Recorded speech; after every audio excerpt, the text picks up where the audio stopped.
한 주간 잘 지내셨나요? 네. 오늘은 작용과 반작용이라는 제목으로 하나님의 말씀 증가하도록 하겠습니다. 내 속엔 내가 너무도 많아 당신의 쉴 곳 없네. 내 속엔 헛된 바램들로 당신의 편할 곳 없네. 내 속엔 내가 어쩔 수 없는 어둠, 당신의 쉴 자리를 뺏고 내 속엔 내가 이길 수 없는 슬픔, 무성한 가시나무 숲 같네. 바람만 불면 그 메마른 가지 서로 부대끼며 울어대고 쉴 곳을 찾아 지쳐 날아온 어린 새들도 가시에 찔려 날아가고 바람만 불면 외롭고 또 괴로워 슬픈 노래를 부르던 날이 많았는데 내 속엔 내가 너무도 많아서 당신의 쉴 곳 없네. 이 노래 가사가 만들어진 배경은 이렇습니다. 가수, 시인과 촌장의 하덕규 씨, 지금 목사님 되셨죠?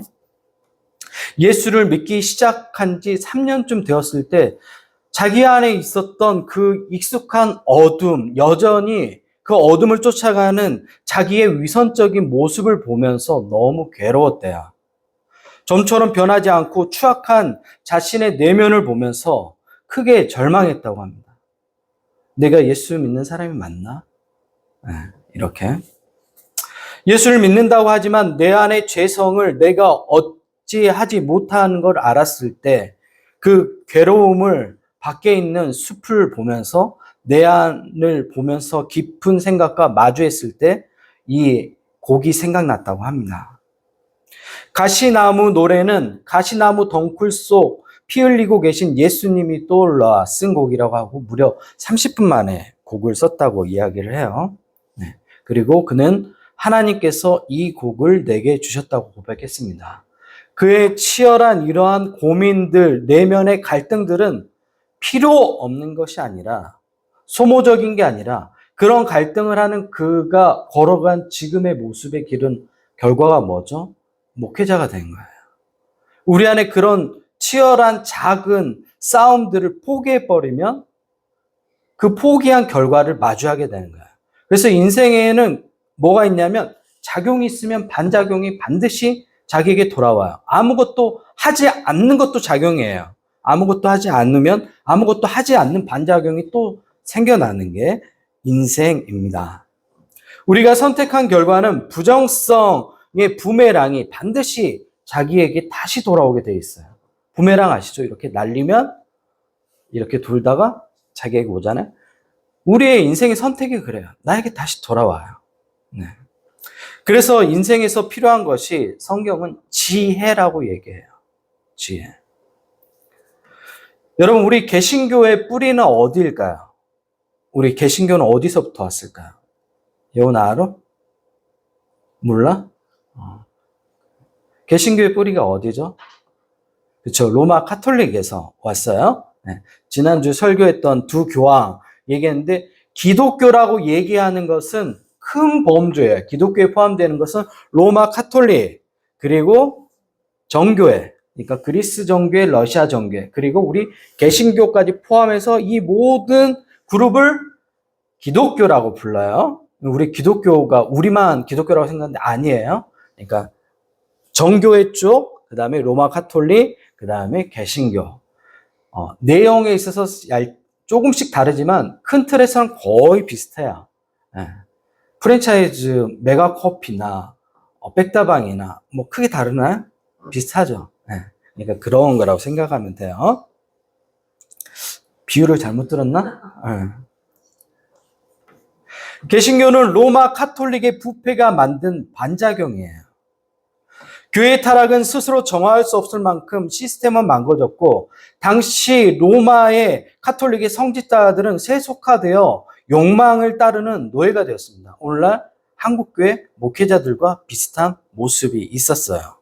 이때 거대한 로마 카톨릭을 향해 종교개혁을 한 사람이 바로 루터예요. 1517년. 임진왜란이 1592년에 일어났으니까 우리나라는 임진왜란이 일어나기 직전이라고 생각하면 돼요. 거의 비슷한 시기에 비슷한 시기야. 여러분이 아시는 것처럼 루터는 카톨릭 사제였어요. 우리로 얘기하면 목회자였어요. 목사였어요. 네. 그는 성경의 근거에 옳고 그름을 깨닫고 95개의 잘못 시행되고 있는 내용에 대한 반박문을 대자보로 붙이면서 종교개혁에 불씨를 붙였습니다. 루터의 종교개혁의 시작으로 독일 전역에 개혁의 바람이 불었어요. 루터는 종교개혁을 했는데 사람들의 의식이 깨어나기 시작한 거예요.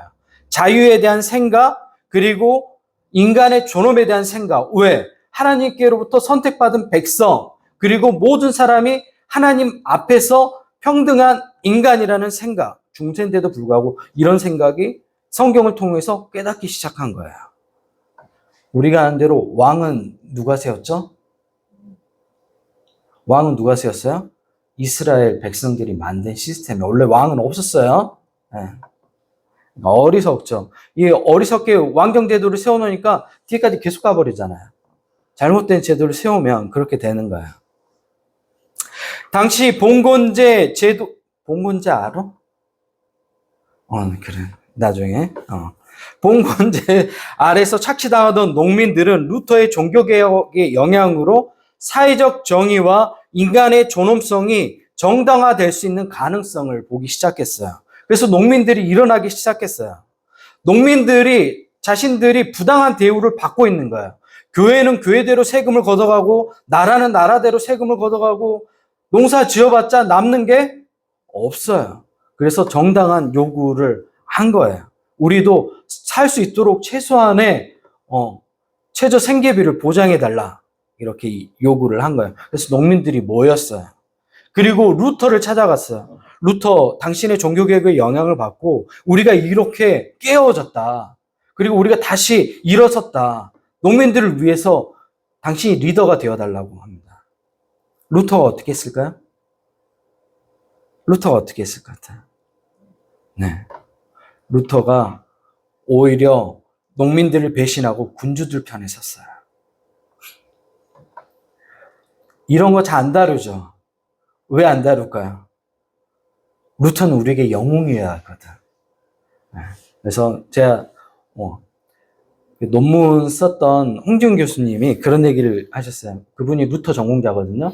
자기가 루터의 이런 부분들 논문에 써가지고 이제 독일 유학할 때 가져가면 그 담당 교수님이 이거는 빼라고 이렇게 해가지고 표시를 한대요. 그러니까 우리도 우리나라에서 건드리면 안 되는 사람들이 있잖아요. 그것처럼 독일에서는 루터를 보호하고 싶은 거예요. 영웅으로. 네, 이런 어리석었던 행동이 있었습니다. 현대적인 언어로 얘기하면 갑질하는 사람들을 루터가 지지해주고 사회적 약자를 외면했어요. 결과는 참혹했습니다. 농민 10만 명이 일방적으로 학살당하는 끔찍한 일이 벌어져요. 독일 내에서. 이후 루터의 사상은 정치적, 경제적 현실을 무시하고 정신세계만 강조하는 그런 사상으로 발전하면서 독일의 역사적인 발전을 막아버려요. 유럽에서 나중에 독일이 가장 후퇴한 나라가 된 이유가 여기에 있습니다. 영국이나 프랑스에 비해서. 작용이 있으면 반드시 뭐가 있다고요? 반작용이 있어요. 하나님의 존재를 인정하지 않는 무신론의 포이어바흐, 그 다음에 청년 헤겔학파는 루터의 반작용의 결과예요. 무신론을 주장하는 사람들은 루터의 반작용의 결과예요. 왜냐하면 포에르바흐부터 시작해서 청년 헤겔파가 생각하는 기독교는 뭐냐면 세상의 발전을 저해하는 종교라는 인식이 있는 거예요. 독일 내에서. 왜? 루터라는 사람 때문에. 과거에 농민운동에 만약에 그때 개혁이 있었으면 민주주의가 굉장히 빨리 싹 텄을 거예요. 독일 내에서. 프랑스보다 더 빨리. 루터의 이 어리석은 행동에 대한 반작용이 독일 내에 있는 거야. 그래서 사람들은 기독교를 공격해야지만 독일이 발전할 수 있다고 생각하는 거야. 그래서 무신론자들이 다 어디서 나와요? 이후에 독일이에요. 니체 목사님 아들이었어. 뭐라고 얘기했죠? 신은 죽었다. 니체가 신은 죽었다고 얘기한 이유는 또 따로 있어요. 당시 기독교인들을 보니까 엉망으로 살아가는 거야. 당신이 믿은 신이 살아있다면 당신이 그렇게 생활하지 않을 거 아니냐고. 신은 죽었다고 선언해버린 거예요. 그래서 유명한 명제가 된 거죠. 네. 포에르바 마찬가지요. 무신론. 네. 쇼펜하우어. 무신론자들 대부분 다 이 영향권 아래서 나왔던 거예요. 그들은 종교적인 소외로부터 해방된 인간의 꿈을 꾸었습니다. 청년 해결판의 대표적인 사람이 슈트라우스라는 사람인데, 이 사람은 기독교 복음이 역사적인 사실성을 갖지 못한 신화, 창작물이라고 이야기했습니다. 그러면서 기독교를 비판했어요. 포에르바는 기독교의 본질은 인간의 심정의 본질에 불과하며 그러므로 신학의 본질은 인간학이다. 그래서 신은 인간이 만들어낸 창조물이다라고 비판을 했습니다. 루터의 반작용이 만들어낸 무신론 운동은 지금도 여전히 그 세를 확장해서 가고 있어요. 우리나라에도 무신론자들이 많죠. 20, 30대 젊은 청년들이 무신론들이 많아요. 영향을 받고 있죠. 쇼펜하우어는 굉장히 사람들이 많이 좋아해요. 우리나라 사람들이. 왜 그럴까요? 정서적인 부분을 많이 건드리거든요. 날카롭게. 근데 제가 늘 얘기하잖아요. 큰 틀에서 봐야 된다. 역사적인. 자신의 마음을 알아주는 내용에 있다고 그게 옳은 건 아니에요. 항상 큰 틀에서 봐야 되는 거예요. 루터의 반작용이 만들어낸 무신론 운동은 이제 기독교를 위협할 정도예요. 오늘 본문에는 베드로의 구약 성서 강해가 등장합니다. 베드로는 구약부터 시작해 예수님에 대한 구절들을 논리적으로 오늘 우리에게 들려주고 있습니다. 아브라함에게 약속했던, 그러니까 땅의 모든 족속이 너의 씨로 말미암아 복을 받으리라. 여기서 복은 뭐라고 얘기했죠? 구원이라고 얘기했죠. 구원을 받을 거다. 아브라함의 후손을 통해서 온 인류를 향한 구원 계획이 있다라는 걸 이야기하는 거예요. 그리고 이 구원의 중심에 예수님이 계신 거예요.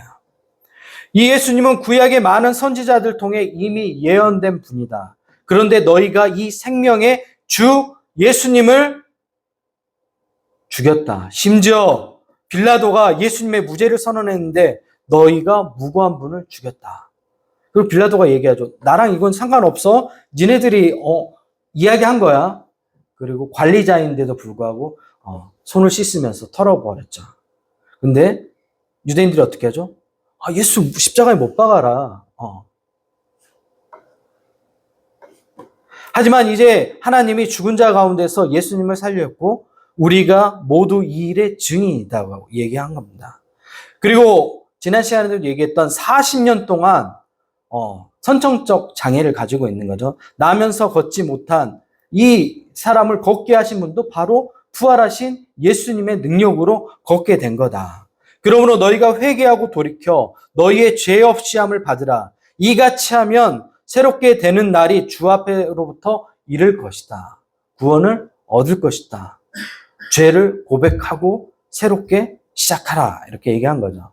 그리고 예정하신 그리스도 예수님을 보내주실 것인데 이 보내주신 게 언제죠? 재림하실 때까지 하늘이 잠시 예수님을 맡아두셨대요. 유대인들은 하나님께 선택받은 사람이에요. 심지어 하나님과 언약을 맺은 사람이에요. 저하고 여기서 언약 맺은 사람 있어요? 아무도 없잖아요. 김용옥 사모 한 명밖에 없죠. 그러니까 특별하게 생각하잖아요. 나랑 언약을 맺은 사람이니까 내가 책임지고 내가 상대방에는 예의도 끝까지 지키고 다른 마음을 품지 않죠. 왜? 내가 언약을 맺었으니까 저 사람을 위해서 삶을 살아가겠습니다. 내 안에 다른 마음이 들어오면 내가 내 안에 이런 싱싱한 새로운 마음이 들어와서 따라가요? 안 하죠. 그럼 비루한 인간들이 하는 행동들을 하지 않죠. 왜냐하면 언약을 맺었으니까. 약속이잖아요. 약속은 지킬 때 그 의미가 있게 되는 거죠. 하나님과 언약을 맺은 특별한 민족이었는데도 불구하고 이들은 이 소중한 특권을 소홀히 여겼습니다. 이스라엘 백성은 지속해서 하나님을 배신했습니다. 심지어 예수님을 이 땅 가운데 보내주셨는데도 불구하고 그들은 예수님을 십자가에 못 박았습니다. 이 일에 동참한 유대 종교 지도자 그룹들은 하나 될 수 없는 특성을 가진 그룹들이었어요. 서로 늘 대립하고 싸우는 그룹이었어요. 마치 오늘날 한국 사회처럼 보수 진보가 싸우는 것처럼 보수 쪽의 지도자들은 사두개인, 굉장히 꼴통 보수들이에요. 사두개인들은 부활도 안 믿어요, 아예. 그리고 정권하고 딱 달라붙어가지고 죽음 이후의 삶이 없다고 생각해요. 그러니까 가장 중요한 게 뭐예요? 오늘 현실만 중요한 거예요. 그러니까 정치권에 딱 달라붙어가지고 로마가 우리를 통치해줘야 돼. 그 자신네들의 권력들이 그대로 유지되니까. 하지만 이 반대편에 서 있는 사람들이 누구였냐면 바리새인이었어요. 바리새인들은 우리가 이제 성서에서 너무 나쁜 예로 많이 나와서 바리새인들이 다 나쁜 사람처럼 보이지만 사실 바리새인들은 민중들 곁에서 신앙을 이끌었던 사람들이에요. 하지만 이들이 예수님을 대적했던 이유는 자신들이 누려왔던 그 종교적인 권력을 예수님께 빼앗긴다는 생각이 들었기 때문에 예수님을 대적했던 거예요. 그리고 서기관들, 또 제사장 그룹들, 이 모든 그룹들은 사실 섞일 수가 없어요. 왜냐하면 종교 권력을 갖기 위해 서로 투쟁하는 사람들이란 말이에요. 근데 이 사람들이 모두 하나 되어 연합하고 해서 예수님을 십자가에 못 박아요. 악한 일에 서로 힘을 모으는 거예요. 한 번도 연합하지 않았는데. 어제 그런 일이 광주에서 일어났죠. 대구와 광주는 잘 연결이 안 되죠. 정치적인 성향도 적대적이고. 근데 어제 대구에 많은 기독교인들이 광주에 가서 우리 윤석열 대통령님을 살려야 된다고 탄핵 반대 집회를 광주에서 열었어요. 그래서 대형교회, 보수적인 대형교회가 차들을 굉장히 많이 댔어요. 그래서 1만 명이 광주로 모였어요. 전국에서. 어떻게 아냐? 제 친구가 광주에 살아요. 그래서 알죠. 나쁜 일에는 같이 연합을 잘해요.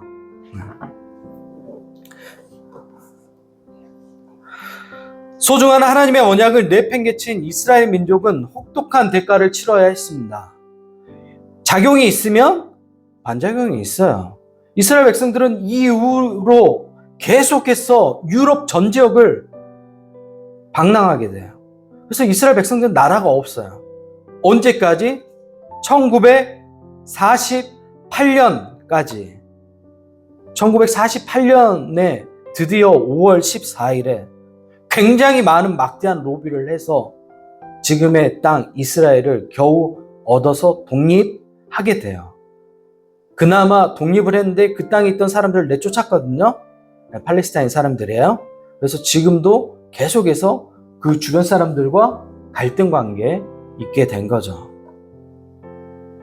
작용이 있으면 반작용이 인생에는 반드시 옵니다.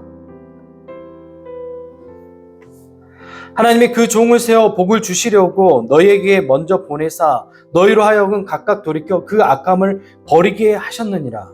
예수님을 통해서 선지자들을 통해서 하나님께 돌아오도록 끊임없이 얘기했는데 그 악함을 버리지 않았어요. 그 대가는 이스라엘 역사 안에서 끊임없이 치러져야 했어요. 작용이 있으면 삶 가운데 반드시 반작용이 있는 겁니다. 오늘날 한국교회 생태계가 위태롭습니다.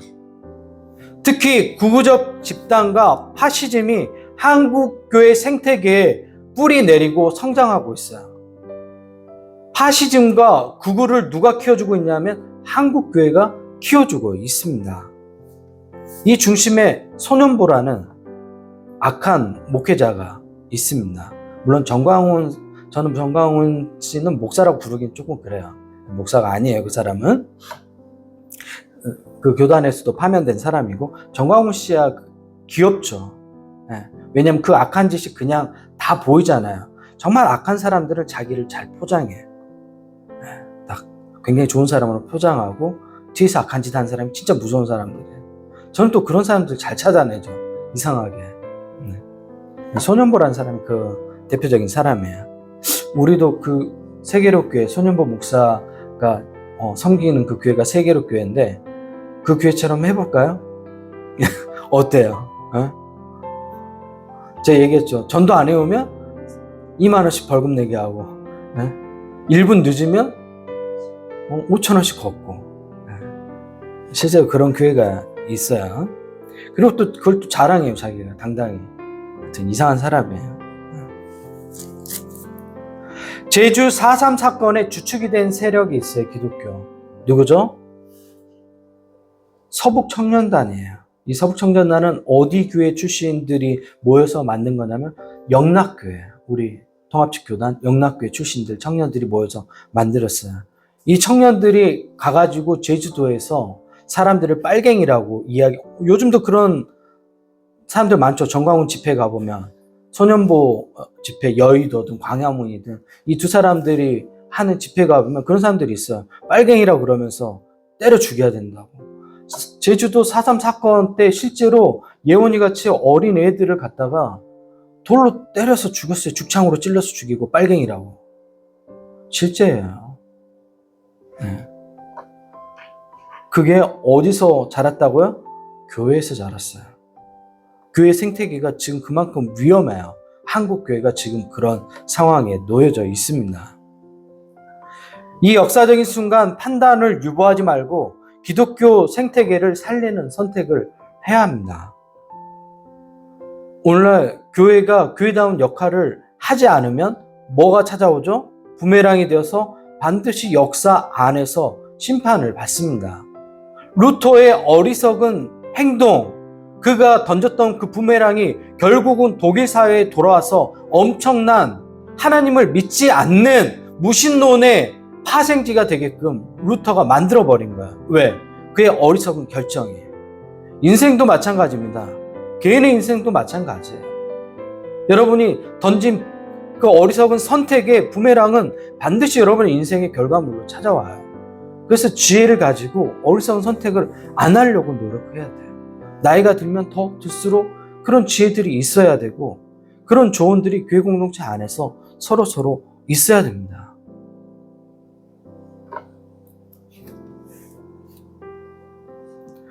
한 줄 살아갈 때 작용과 반작용이 있다는 사실 잊지 마시고 지혜로운 선택들을 해가는 여러분 모두가 되었으면 좋겠습니다. 한국교회 생태계가 위험합니다. 이럴 때일수록 우리는 바른 것들을 가르치고 바른 것들을 말하면 돼요. 누군가 그 기준, 좋은 것들을 얘기해주면 사람들이 분별할 수 있는 정보들이 생겨나요. 우리 교회가 그런 역할을 감당했으면 좋겠습니다. 같이 기도할까요?